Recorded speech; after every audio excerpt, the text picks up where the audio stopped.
नमस्कार दोस्तों, मैं doctor Dharmendra Kumar Tripathi, assistant professor भूगोल विषय, किसान पीजी कॉलेज बहराइच, उत्तर प्रदेश, अपने यूट्यूब चैनल डॉक्टर धर्मेंद्र के त्रिपाठी में आप सभी का बहुत बहुत स्वागत करता हूं। दोस्तों, आज का जो हमारा विषय है वो है वायु परिवहन, एयर ट्रांसपोर्ट, वायु परिवहन। दोस्तों, हमारे जीवन में परिवहन के साधनों की बहुत बड़ी भूमिका है। हमारे जीवन में परिवहन के साधनों की बहुत बड़ी भूमिका है। परिवहन का इतिहास सभ्यता का इतिहास है। परिवहन का इतिहास सभ्यता का इतिहास है। परिवहन किसी भी देश के लिए विकास में महत्वपूर्ण स्थान रखता है। सड़कें बनाने वाले रोशनी की मशाल, सड़कें बनाने वाले रोशनी की मशाल लेकर बढ़ते हैं, वह नेतृत्व करते हैं और सभ्यता उनका अनुकरण करती है कच्चा मार्ग सड़क बन जाता है तो पहले कच्चा और बाद में पक्का हो जाता है। विश्व को एक सूत्र में बांधने के लिए व्यापार और वाणिज्य की उन्नति हुई है। विश्व को एक सूत्र में बांधने के लिए व्यापार और वाणिज्य की उन्नति हुई है। वस्तुतः मानव ने प्रगति परिवहन के परिवर्तन के साथ की है। यही नहीं, इसके द्वारा न केवल सामान एक स्थान से दूसरे स्थान को ले जाया जाता है, बल्कि देश की सांस्कृतिक, सामाजिक और नैतिक वृद्धि भी प्रत्यक्षतः उसी पर निर्भर करती है। इसीलिए कहा जाता है कि किसी भी देश के आर्थिक विकास में परिवहन की महत्वपूर्ण भूमिका होती है। किसी भी देश के आर्थिक विकास में परिवहन की महत्वपूर्ण भूमिका होती है। इसी क्रम में आज का जो विषय है वो है वायु परिवहन, एयर ट्रांसपोर्ट।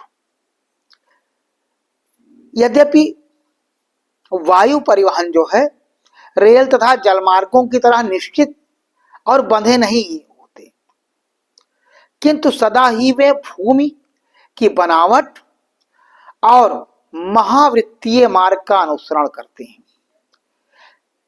एयर परिवहन या एयर ट्रांसपोर्ट, वायु परिवहन या एयर ट्रांसपोर्ट इन्हीं मार्गों को प्रभावित करने वाली अनेक प्रकार की भौगोलिक दशाएं होती हैं जो वायु परिवहन को प्रभावित करती हैं। वे भौगोलिक दशाएं नंबर एक, जलवायु। वे भौगोलिक दशाएं हैं नंबर एक, जलवायु। जलवायु का वायु परिवहन पर बड़ा प्रभाव पड़ता है। जलवायु का वायु परिवहन पर बड़ा प्रभाव पड़ता है। उष्ण कटिबंध में जलवायु, उष्ण कटिबंध में जलवायु संबंधी दशाओं में, उष्ण कटिबंध में जलवायु संबंधी दशाओं में प्रादेशिक तथा मौसमी अंतर होता रहता है।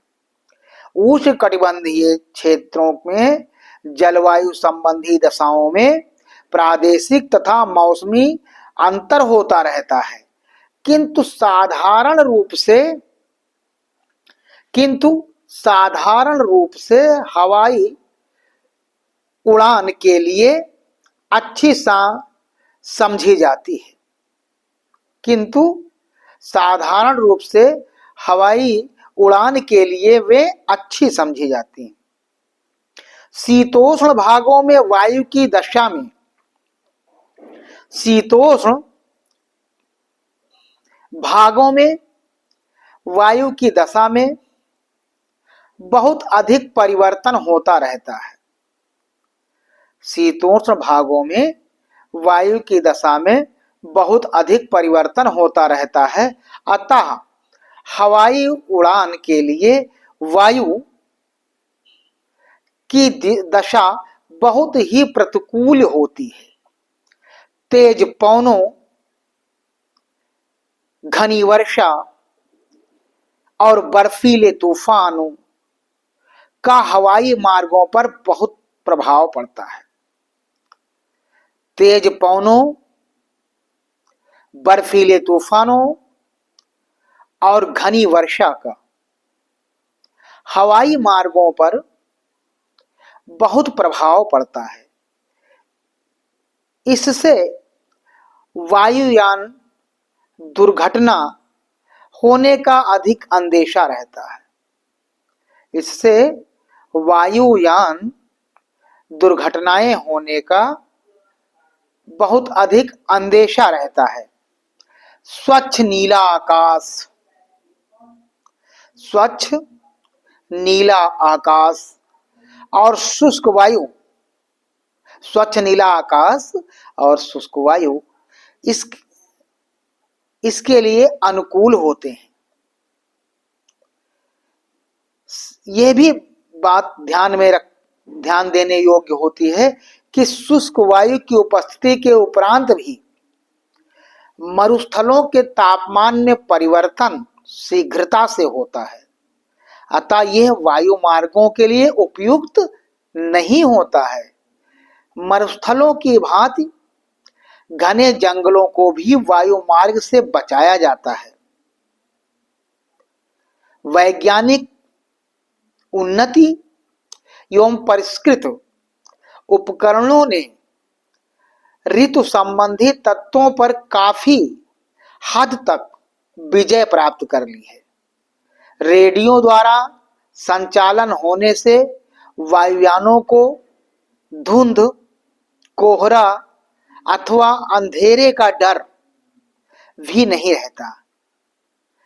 प्रत्येक हवाई अड्डे पर उन क्षेत्रों की वायुधाराओं, कुहरे आदि का मानचित्र होता है जिस पर वे वायुयान उड़कर जाने वाले होते हैं। राडार का प्रयोग जहाज की वास्तविक स्थिति का पता लगाने में किया जाता है। राडार का उपयोग जहाज की वास्तविक स्थिति का पता लगाने के लिए किया जाता है। इससे वायुयान की ऊंचाई अन्य वस्तुओं के समीप का पता लगता है। ऋतु बताने वाले स्टेशनों को वातावरण संबंधी दशाओं की पूर्व सूचना मिल जाती है। दूसरा पॉइंट है भूमि की बनावट, यानी पहला था जलवायु, वायु परिवहन को जो कारक प्रभावित करते हैं उसमें नंबर 1 था जलवायु, नंबर 2 भूमि की बनावट। वायु मार्ग रचना में स्वतंत्र होते हैं, फिर भी भूमि की बनावट का वायु परिवहन पर प्रभाव पड़ता है। यद्यपि वायु मार्ग रचना में स्वतंत्र होते हैं, फिर भी भूमि की बनावट का वायु परिवहन पर प्रभाव पड़ता है। हवाई अड्डे पर हवाई जहाज के उड़ने के लिए एक अच्छा मैदान, रनवे होना चाहिए जिसका धरातल सुदृढ़ तथा समतल हो, जो प्रत्येक दिशा में कम से कम आधा किलोमीटर फैला हो। तीसरा है आर्थिक तत्व। पहला जलवायु, दूसरा भूमि की बनावट और तीसरा आर्थिक तत्व। व्यापारिक उड़ान के आर्थिक आधार पर अन्य प्रकार के परिवहन के समान ही है। जहां यात्रियों, सामान व डाक हेतु वायुयान सेवा की पर्याप्त मांग हो, उन्हीं स्थानों पर समुचित वायु परिवहन संभव हो सकता है। व्यापारिक सेवाएं।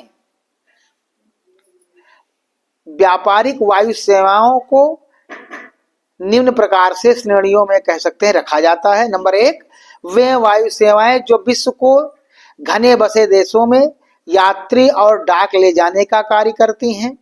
संयुक्त राज्य अमेरिका और यूरोप में इस प्रकार की सेवाओं का जाल सा बिछा हुआ है। ये रेल मार्ग तथा सड़कों से प्रतिस्पर्धा करती हैं। इनका महत्व निरंतर बढ़ता जा रहा है। दूसरा, वे वायु सेवाएं जो दूरस्थ भागों में को मिलती हैं, जहां यातायात के अन्य साधनों द्वारा पहुंचना कठिन होता है। दक्षिण अमेरिका, ऑस्ट्रेलिया, अफ्रीका, पूर्वी एशिया के विस्तृत भागों में दूरस्थ स्थानों पर वायुयानों द्वारा शीघ्र से शीघ्र पहुंचा जा सकता है। नंबर 3, वे सेवाएं जिनका महत्व न केवल व्यापारिक दृष्टि से वरन सामरिक दृष्टि से भी अधिक है। अफ्रीका में फ्रांसीसी वायुयानों के मार्ग इसके अंतर्गत आते हैं। नंबर 4, वे सेवाएं जो नियमित रूप से तो नहीं चलती किंतु आवश्यकता पर कहीं भी जा सकती हैं। ये जो है व्यापारिक सेवाएं हैं, कॉमर्शियल सर्विस। विश्व के प्रमुख वायु मार्ग, एयर ट्रांसपोर्ट जिनके बारे में चर्चा हो रही है, तो संसार में प्रमुख विश्व के प्रमुख वायु मार्ग, principal air routes of the world. Number 1, उत्तरी अटलांटिक वायु मार्ग। यह वायु मार्ग उत्तरी अमेरिका एवं यूरोप को जोड़ता है। उत्तरी अटलांटिक वायु मार्ग, नॉर्थ अटलांटिक एयरवेज। उत्तरी अटलांटिक वायु मार्ग, यह वायु मार्ग उत्तरी अमेरिका एवं उत्तरी यूरोप को जोड़ता है। यह विश्व का व्यस्ततम वायु मार्ग है। इस मार्ग में वायुयान को अटलांटिक महासागर के विस्तृत क्षेत्र को पार करना होता है। इस मार्ग में वायुयान को अटलांटिक महासागर के विस्तृत क्षेत्र को पार करना होता है। इसका प्रारंभ प्रेस्टविक नगर स्कॉटलैंड से होता है और यह अटलांटिक पार कर संयुक्त राज्य अमेरिका के गैंडर, न्यूफाउंडलैंड पहुंचता है। मौसम खराब होने की स्थिति में ये वायुयान रेकवायुक आइसलैंड होकर जाते हैं। यूरोप से एक दूसरा मार्ग लंदन से शैनन, गैडर, ओटावा होता हुआ न्यूयॉर्क जाता है। अन्य मार्ग पेरिस से लिस्बन, एजोर्स, बारमूडा होता हुआ न्यूयॉर्क जे पहुंचता है। एक और अन्य मार्ग स्टॉकहोम से ओस्लो, रेक्याविक, गैडर और ओटावा होते हुए न्यूयॉर्क पहुंचता है। और एक मार्ग जो है लंदन से लिस्बन होता हुआ डकार व रियो डी जेनेरो जाता है। दूसरा मार्ग है यूरोप तथा ऑस्ट्रेलिया के बीच मार्ग। पहला मार्ग था उत्तरी अटलांटिक वायु मार्ग और दूसरा है यूरोप तथा ऑस्ट्रेलिया के बीच के मार्ग। इन मार्ग पर फ्रांसीसी, डच तथा ब्रिटिश, इन मार्गों पर यूरोप तथा ऑस्ट्रेलिया के बीच मार्ग, इन मार्गों पर फ्रांसीसी, डच तथा ब्रिटिश वायुयान चलते हैं। ब्रिटिश वायुयान लंदन से आरंभ होकर मर्सलीज, एथेंस, सिकंदरिया, काहिरा, Gaza, Baghdad, Bahrain, Shiraz, Karachi, Nai Delhi, Kolkata, Rangoon, Bangkok, Penang, Singapore, Batavia, Darwin, Brisbane, Sydney होता हुआ मेलबोर्न तक जाता है। डच तथा फ्रांसीसी हवाई जहाज भी लगभग इसी मार्ग पर चलते हैं। रूस में मॉस्को से व्लादिवोस्टॉक तक एक नया मार्ग भी खोला गया है। तीसरा मार्ग है यूरोप तथा अफ्रीका के बीच वायु मार्ग, यूरोप अफ्रीका एयरवेज। इस मार्ग पर इटली, फ्रांसीसी, ब्रिटिश वायुयानों का नियंत्रण है। इन यूरोप तथा अफ्रीका के बीच वायुमार्ग, इस मार्ग पर इटली, फ्रांसीसी और ब्रिटिश वायुयानों का नियंत्रण है। अफ्रीका के मध्य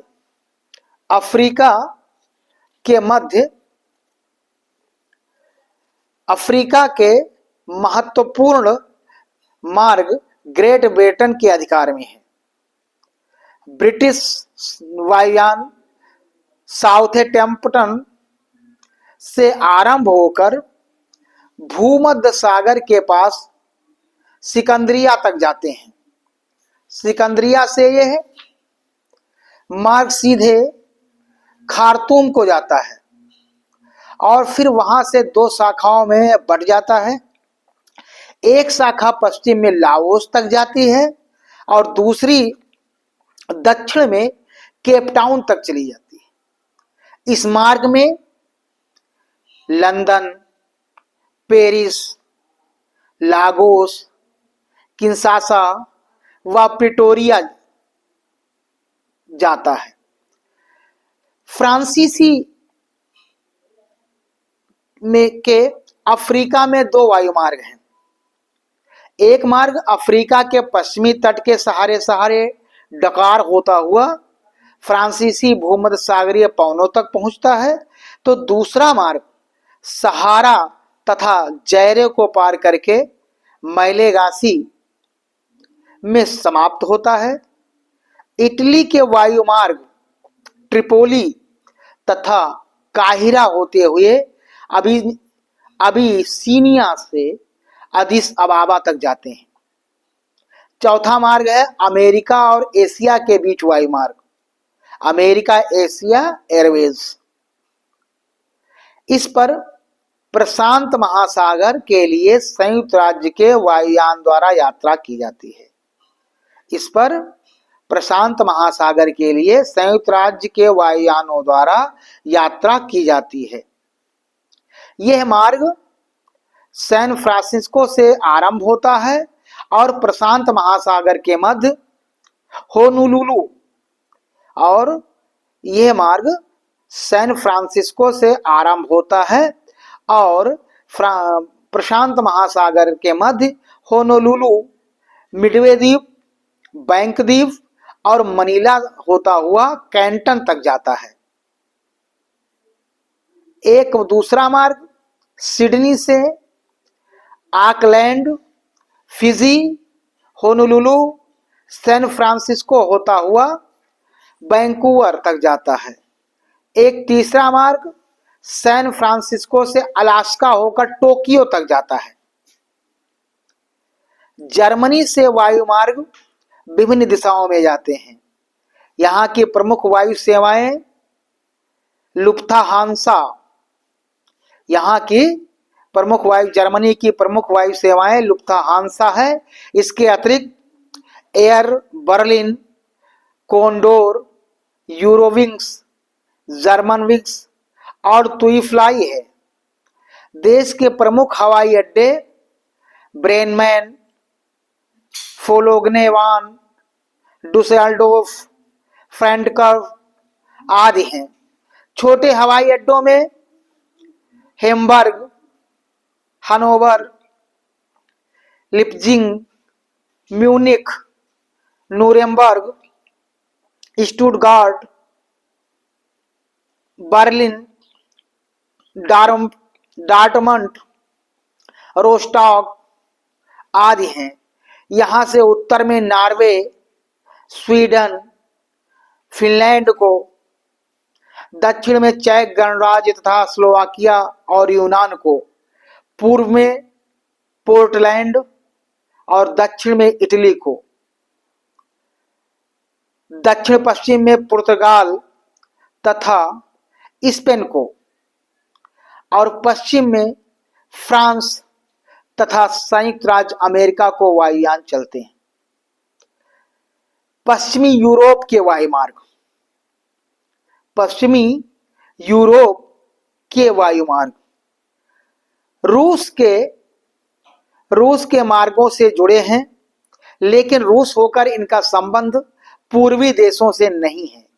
रूस के वायु मार्ग मास्को से काबुल, मास्को से मंचको तथा मास्को से खबारावस्क होते हुए व्लादिवोस्टॉक तक है। वायु मार्ग तथा वायु परिवहन के विकास में संयुक्त राज्य अमेरिका, वायु मार्ग तथा वायु परिवहन के विकास में संयुक्त राज्य अमेरिका का प्रमुख स्थान है। इस देश में एक किनारे से दूसरे किनारे तक आने जाने वाले कई वायुमार्ग हैं। देश में 24 ऐसे हवाई अड्डे हैं जहां से 1 मिलियन से भी अधिक यात्री यात्रा करते हैं। इनमें Atlanta, Hartsfield, Chicago, O'Hare, Los Angeles, Dallas, Fort Worth, Las Vegas, Denver, Phoenix, New York, Houston, Minneapolis, Saint Paul, Detroit, Orlando, New York, San Francisco, Philadelphia, Miami, Seattle, Charlotte, Boston, Washington DC, New York,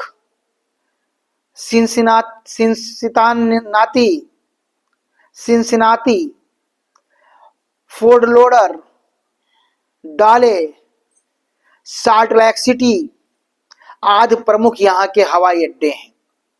देश का सर्वाधिक व्यस्त हवाई अड्डा Atlanta, देश का सर्वाधिक व्यस्त हवाई अड्डा अटलांटा हार्ट्सफील्ड अंतर्राष्ट्रीय हवाई अड्डा है।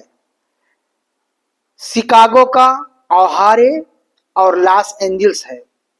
जो विश्व के 5 व्यस्ततम हवाई अड्डे अटलांटा, शिकागो, लंदन, टोक्यो तथा लॉस एंजल्स में सम्मिलित हैं। संयुक्त राज्य अमेरिका में प्रमुख वायुमार्ग निम्नलिखित हैं। संयुक्त राज्य अमेरिका के प्रमुख वायुमार्ग निम्नलिखित हैं। नंबर 1 शिकागो व्लादिवोस्टॉक वायुमार्ग। Number 1 Chicago Vladivostok वायुमार्ग